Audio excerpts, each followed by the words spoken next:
내 평생에 너를 능히 대적할 자가 없으리라. 내가 너와 함께 있을 것임이니라.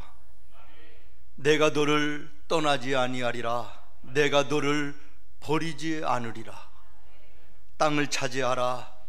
내 길이 평탄할 것이라. 어디로 가든지 형통하리라. 오늘 읽은 본문 말씀 속에 눈에 들어오는 말씀들입니다. 얼마나 가슴 설레고 벅찬 축복의 말씀들입니까? 여러분, 우리 한번 다시 들어보시겠습니다. 하나님이 사랑하는 아들 여호수아에게 약속하시는 말이에요. 내 평생에 너를 능히 대적할 자가 없으리라. 내가 너와 함께 있을 것임이라. 내가 너를 떠나지 아니하리라. 내가 너를 버리지 아니하리라. 땅을 차지하라. 내 길이 평탄할 것이라. 어디로 가든지 형통하리라. 저는 이 말씀이 예배하는 우리 생명의 모든 성도들에게 똑같은 하나님의 약속이 되기를 기도합니다. 그런 마음으로 말씀을 준비하고 전합니다. 또 이 말씀을 묵상하면서 연결되어지는 말씀이 시편 1편이었습니다. 시냇가에 심은 나무가 철을 따라 열매를 맺으며 그 잎사귀가 마르지 아니함 같으니 그가 하는 모든 일이 형통하리로다. 이 또한 얼마나 복된 말씀입니까?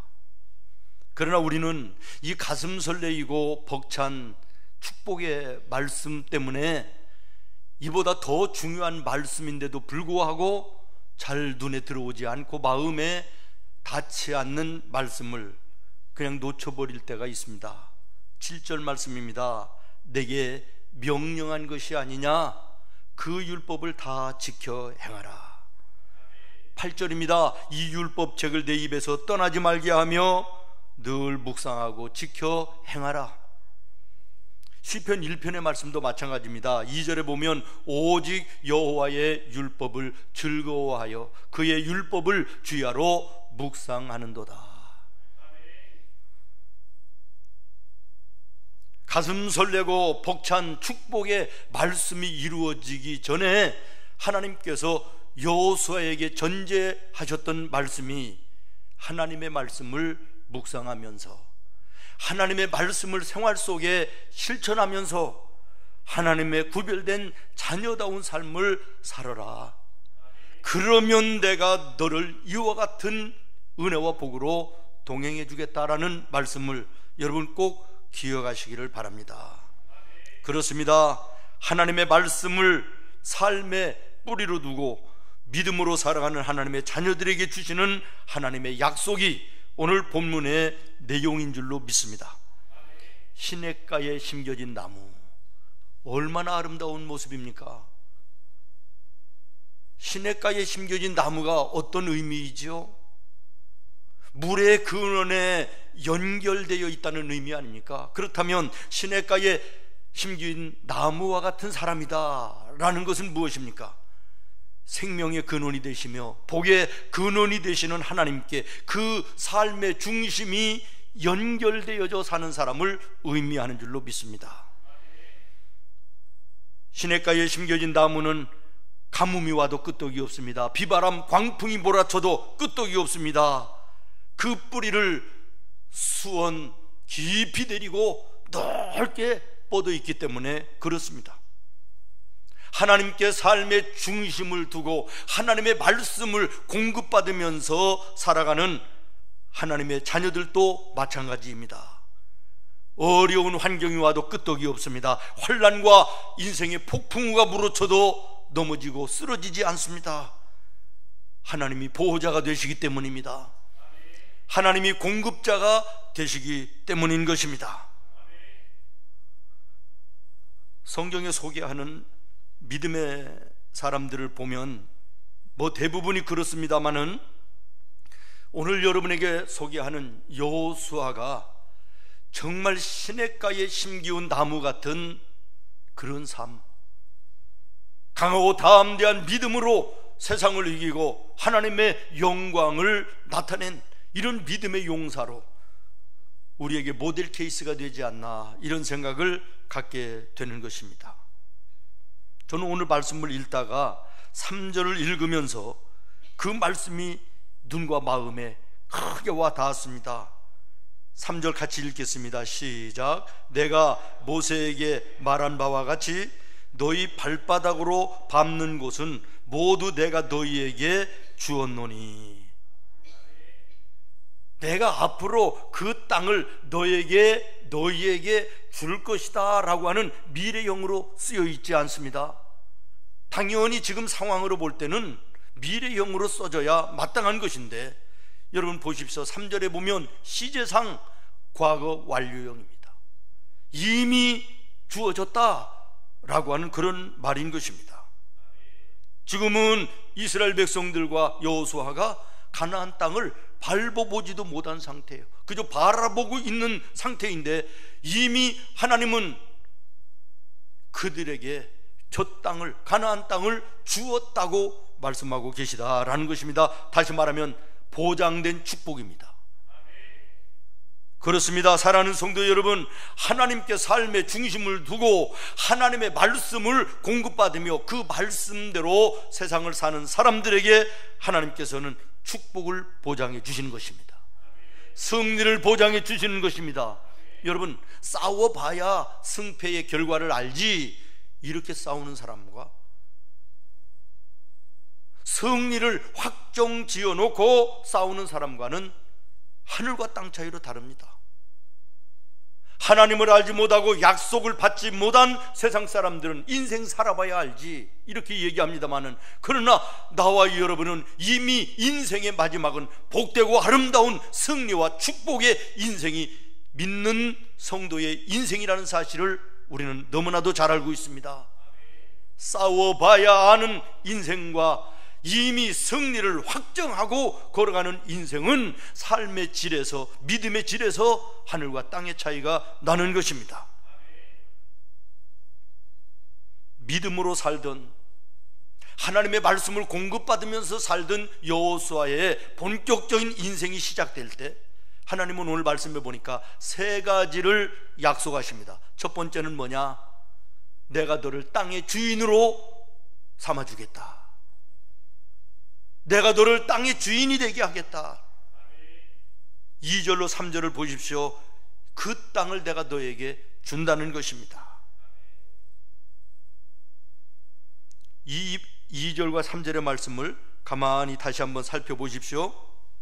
보장은 받았지만 이미 그 땅은 너에게 주어졌지만, 그러나 너의 발로 그 땅은 밟아야 된다는 것이에요. 밟을 때 너의 것이 된다라고 하는 그런 말씀이 되는 것입니다. 이 말을 다른 말로 얘기하면, 너희가 예배를 드리고 성전에 올라와서 기도하고 찬송하고 늘 그렇게 앉아있다고 세상 땅이 너희의 땅이 되는 것이 아니고, 세상 문제가 해결되는 것이 아니고, 세상의 물질적인 모든 것이 너희에게 주어지는 것이 아니라, 모여서 예배하며 기도하고 찬송했으면 그 말씀 가지고 나가서 그 말씀대로 밟으라는 것이에요. 살으라는 것이에요. 그러면 내가 너희 하는 모든 일에 얻게 하시겠다, 주시겠다, 그런 뜻이에요.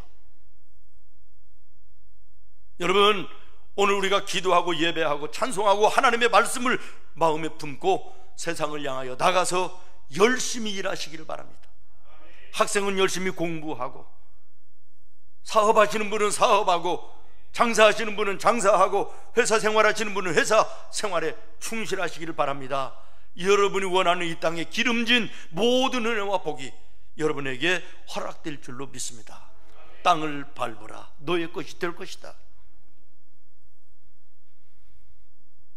벌써 한 30년도 넘은 것 같습니다. 35년 전에 제가 부천에 처음 내려와서 전철역 앞에 우리 생문교회를 3층에서 교회를 개척을 했는데, 얼마 지나지 않은 때 성도들이 한 20명도 채 안 되는, 15명, 한 20명 됐을까요? 그럴 때 어떻게 알고 그 멀리까지 우리 교회를 찾아왔는지, 지금 우리 중동시장 한정희 권사님 세경농산 바로 앞에 그 코너에 미장원이 있었는데, 그 미장원 기술을 배우는 젊은 여자 청년 하나가 우리 교회를 나왔어요. 그때 당시만 해도 금요 기도회를 하면요, 저녁 9시부터 10시부터 시작해서 새벽 4시까지예요. 새벽 4시까지. 그런데 이 금요 기도회도 빠지지 않고 나오는 그런 자매였습니다. 그래서 새벽 4시에 마치면 제가 이제 봉고차로 여기까지 데려다 주는 거예요. 그러면 저 앞에 지금 입구에 들어와서 추어탕 지나서 공원 지나서 데려다 내려놓고 그대로 또 돌아가고 그랬는데, 어느 주일인가는 길을 잘못 지나쳐가지고 여기 앞에 김밥집 골목, 우리 주차장 옆에 길로 들어오게 된 거예요. 그래서 여기를 가다가 보니까 좌측에 어마무시한 교회가 있더라고. 엄청난 큰 교회가 있어요. 야, 이 동네에 이렇게 큰 교회가 있었나? 그 기도했어요. 하나님, 저도 부천에 내려와 개척하게 하셨으니 지금은 10명 20명 이런 성도지만 언젠가는 저도 이 정도의 교회에서는 설교도 하고 목회를 해야 되지 않겠습니까? 그렇게 되게 해 주십시오. 기도하면서 그 다음 주일부터는 이 길로 안 다니고 이 길로 와서 교회 앞을 지나서 공원을 지나서 세경농장 그쪽으로 다니기 시작한 거예요. 기도하면서. 그러고 나서 몇 년이 지났는데 소문에 중동의 어느 교회가 크게 부흥을 해가지고 너무 좁아서 신도시로 건축을 해 나가면서 그 교회를 다른 교회가 들어왔으면 좋겠다, 내놓았다 그래요. 그래서 찾아왔더니 그 교회가 이 교회더라고. 그래서 제가 그쯤부터요 하루에 3번씩 이 예배당을 도는 거예요. 새벽 예배 마치고 와서 도는 거예요. 성부와 성자와 성령의 이름으로 이 교회가 생문교회가 되게 하여 주시옵소서. 땅을 밟았어요. 땅을 밟았어요. 그때 제가 조금 좀 실수를 했어요. 한 3,000명 5,000명 되는 교회를 돌았어야 되는데 땅을 밟았는데 이 교회가 우리 생문교회가 됐고, 제가 기도했던 것처럼 지금 이 강단에서 제가 설교를 하고 있습니다. 오늘 우리가 기도했으면 기도한 것으로 주저앉아 있으면 안 된다는 것이에요. 말씀을 들었으면 들은 것으로 끝나서는 안 된다는 것이에요. 기도했으면 말씀을 들었으면 그 말씀을 가지고 세상에 나가서 땅을 밟을 때 하나님께서 그 땅을 우리에게 주시는 줄로 믿습니다. 한 걸음 더 나가 우리가 땅의 주인이 이 세상 땅만이 아니라 새하늘과 새 땅, 하나님 나라 천국을 소유한 주인이라는 사실을 기억하며 우리가 믿음으로 담대하게 하나님 나라 천국을 향하여 걸어가는 나와 여러분의 삶이 되어야 될 줄로 믿습니다. 또 하나는 보장해 주겠다, 동행해 주겠다고 하는 약속입니다. 5절 말씀을 여러분 다시 한번 같이 읽겠습니다. 시작. 내 평생에 너를 능히 대적할 자가 없으리니 내가 모세와 함께 있었던 것 같이.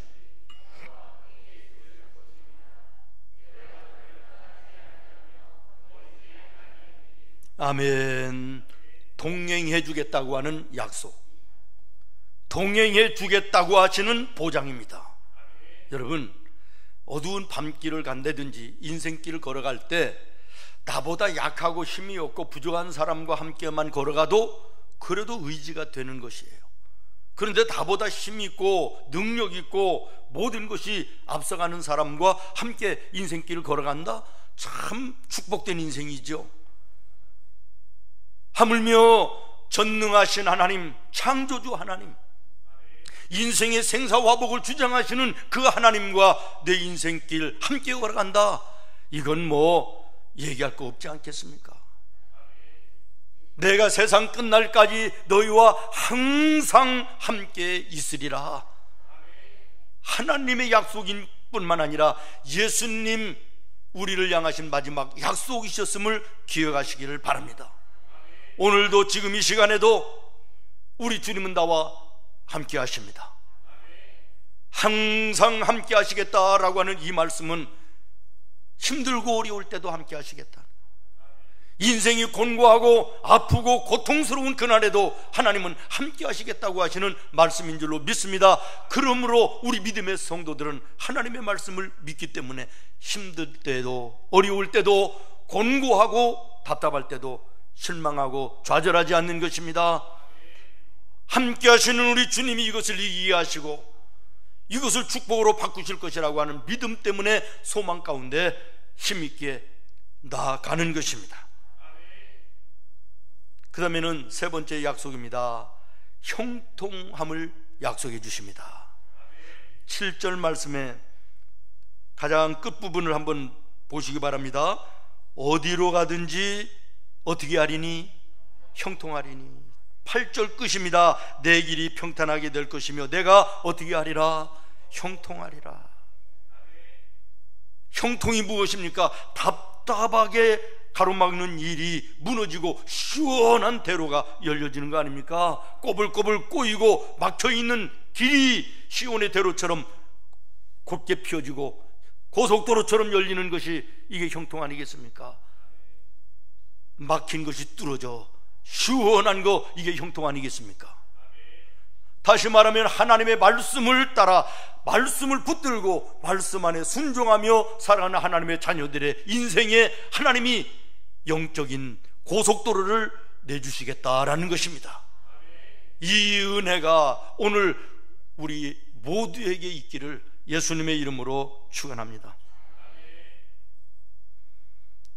하나님의 말씀에 뿌리 내리고 늘 그 말씀을 생활 속에 살려고 애쓰는 하나님의 성도들에게는 또 세 가지의 모습이 나타나는데요, 첫 번째는 긍정적인 믿음의 모습이 나타나게 되어 있습니다.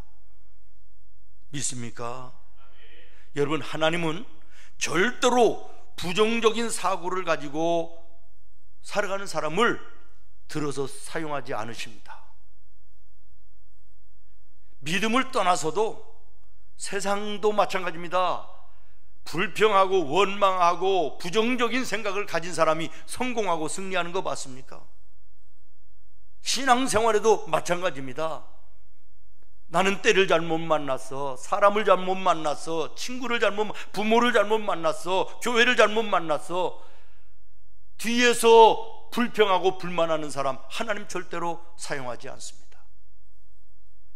오늘 본문의 이 여호수아가 하나님의 붙잡힘을 받아 위대한 종으로 지도자로 쓰임받을 수 있었던 비결이 어디 있습니까?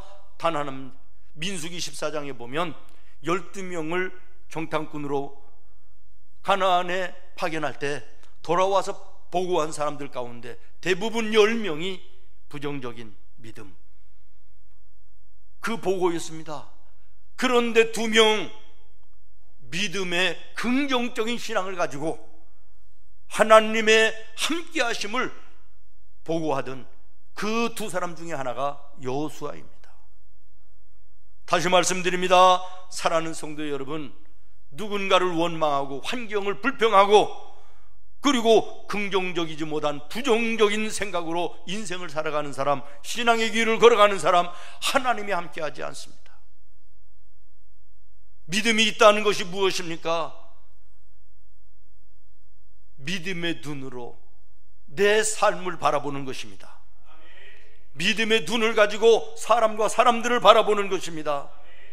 오늘 내게 긍정적인 믿음이 내 생활 속에 마음과 머리와 입술에 있는가 돌아보시기를 바랍니다. 두 번째는 담대한 믿음의 모습이 나타납니다. 오늘 본문 보십시오. 강하고 담대하라, 두려워 말고 놀라지 말라. 이 말씀이요 9절 가운데 무려 4번이나 나옵니다. 이것은 무엇을 얘기하는 거지요? 담대하라, 놀라지 말라. 이 말이 계속되는 이유는 이 땅을 살다가 보면, 신앙의 길 걸어가다 보면 두려운 일들 만날 수 있다, 놀랄 일이 너희에게 수도 없이 나타날 것이다. 그러니 그때마다 내 말을 기억하고 내가 너와 함께 한다는 이 사실을 기억하고 너희는 두려워하지 말라는 거예요. 놀라지 말라는 것입니다. 그렇습니다. 우리 인생길 살아보잖아요.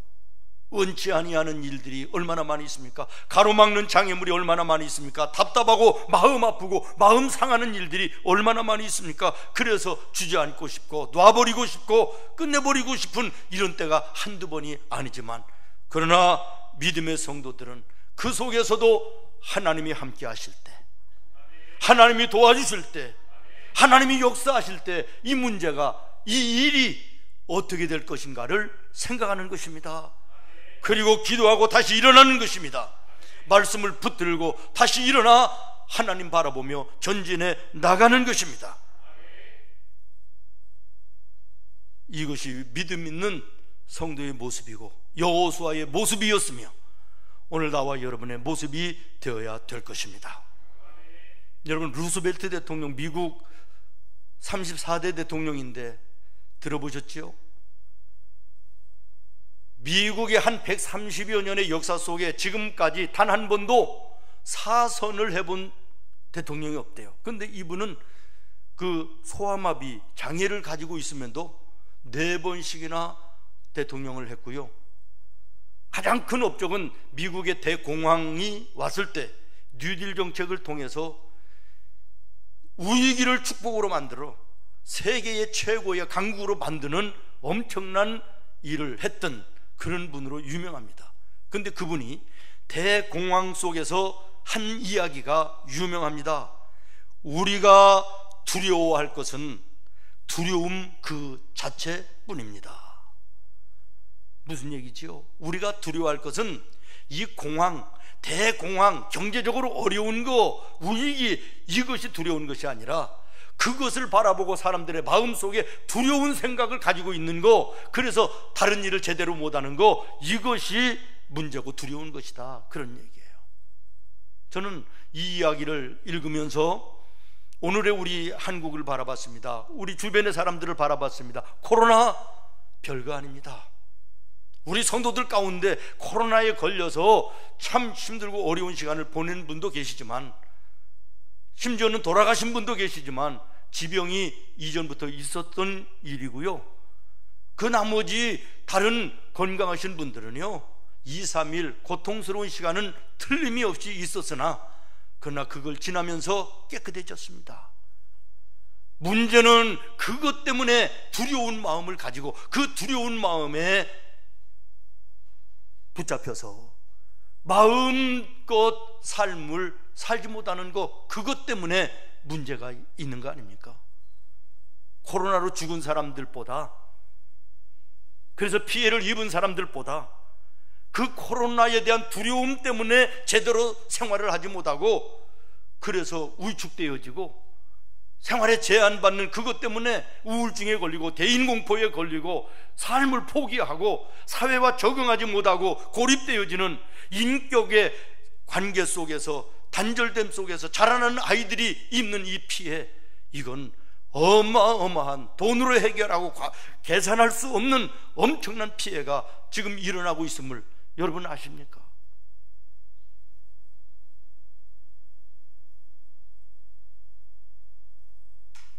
오늘 우리가 두려워할 것은 하나님입니다. 세상 두려움에 사로잡혀 하나님 앞에 하나님 두려운 줄 모르고 행동하는 이 모습을 오늘 우리는 다시 한번 내 자신, 내 신앙의 모습을 점검해 봐야 되겠다, 이런 생각을 하는 것입니다. 사랑하는 성도 여러분, 세상이 험하고 폭풍이 몰아치는 어려운 시대 같아도 하나님의 자녀들은 하나님께서 붙들어 주십니다. 여호와 하나님은 나의 보호자요 피난처요 환난 날에 만날 큰 도움이시라. 이 믿음으로 나가는 사람들은 세상이 아무리 힘들고 환난이 와도 넘어지지 않습니다. 포기하지 않습니다. 좌절하지 않는 것입니다. 혹시 여러분 그 샌프란시스코를 가보신 적이 있습니까? 저는 오래전에 그 샌프란시스코의 그 골든게이트 브리지라는 다리 밑을 배를 타고 지나가 본 적이 있습니다.